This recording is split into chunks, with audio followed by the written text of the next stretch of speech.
satu. Boleh. Saya udah bilang karena ini menyangkut nama saya juga dan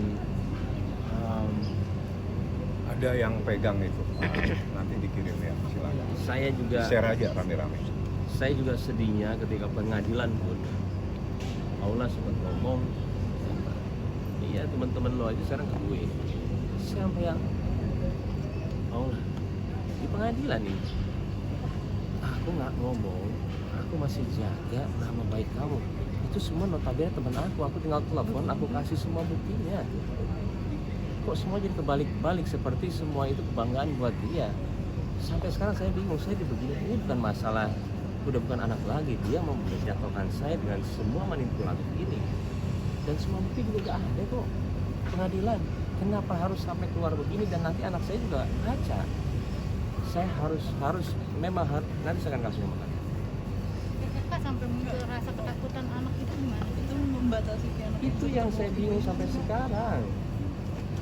Kiano, kalau ketemu Paula, takut banget. Apa yang dia lihat? Kenapa? Ini sudah ada forensik anak. Ada videonya, ada video. Forensik anak itu disumpah sama negara tidak boleh meyakini kemana-mana. Dan dia melihat sendiri kondisi anak seperti apa. Dan ini anak psikis mentalnya sudah kena. Dan saya juga nggak tahu, setiap assalamualaikum Paula, takut anak saya.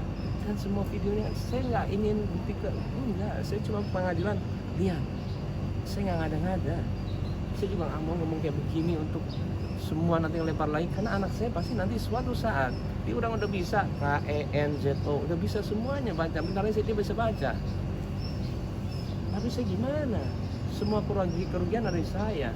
Kalau emang dari awal, kenapa Paula boleh tapi saya nggak boleh membela diri saya?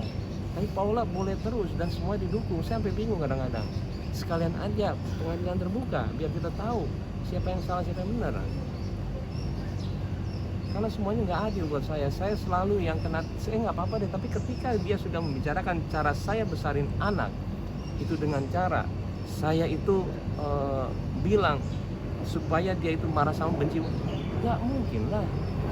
Nanti ada video setiap hari saya, ayo dong itu sama mama, ayo yuk, ini saya demi Allah, saya anak orang, saya orang anak, apapun itu saya insya Allah. Berarti nggak ngebatasin juga kan ya? Mana mungkin?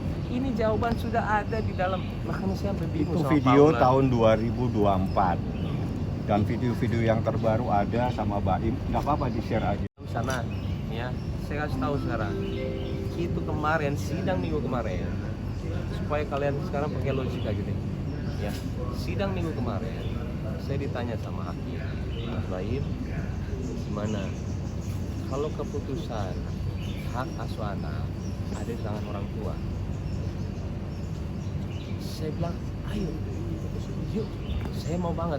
Hakim juga bingung dan semua bukti yang ada itu saya mau, karena ujung-ujungnya ibu juga sama anak, gak mungkin enggak. Dan saya bilang seperti sama hakim, setelah itu selesai, Paula kan telat, dia masuk ditanya pertanyaan sama Paula, dan Paula yang nggak mau. Sekarang gini loh, saya juga bingung, saya nggak boleh ketemu anak 6 bulan. Saya bilang ini sebenarnya hakim pun bingung, saya pun bingung. Nah saya pakai logiknya kalian, ini kita mau bagaimana? Saya tuh sekarang apa adanya cerita buat kalian semua, karena buat saya ini udah terlalu complicated sampai ke anak-anak, sampai kalian juga tiap hari untuk bilang saya apa, ini gimana, dari setahun yang lalu sampai sekarang. Oke, Bang Baim, ketika Kenzo Setiap ya saya nganterin anak saya ke rumah Paula karena anak saya nggak mau ketemu, saya paksa, ayo nggak boleh gitu sama mama, mama ayo ketemu. Baru nyampe sudah nangis, dan di situ dramanya sudah pasti ada terus. Paula ampun, saya kadang-kadang suka mikir, oh kalau aku nggak peduli ngapain sekarang aku anterin anak ke rumah sih. Aku kadang-kadang suka bingung, kadang-kadang ngapain gue di sini. Berkali-kali Paula nganterin anak ini untuk supaya sama ketemu.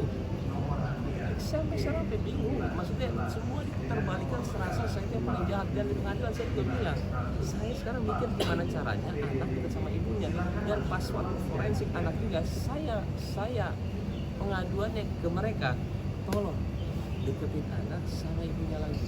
dia pun kaget, bukannya saya tuh seperti mau tolong dong ini bantuin gua untuk ini, enggak, tolong dong deketin anak sama ibunya. Saya tanya semuanya. Tapi anaknya yang tidak mau. Anak ini selalu dijadikan sebagai objek dalam persoalan ini, seakan-akan sebuah benda mati. Anak itu sebagainya. Di dalam persoalan-persoalan hak asuh anak sadana itu hampir sama dengan persoalan adopsi. Syarat yang terpenting adalah seseorang itu sehat jasmani dan rohani. Ingat, hadona itu hampir sama dengan adopsi. Perbedaannya kalau hadona itu kepada keluarganya, ayah atau ibunya, sedangkan adopsi bisa kepada orang lain. Syaratnya sama, adalah sehat jasmani dan rohani. Apabila salah satu tidak sehat, atau jasmaninya atau rohaninya, dia tidak punya hak untuk mendapatkan hak asuh terhadap anak.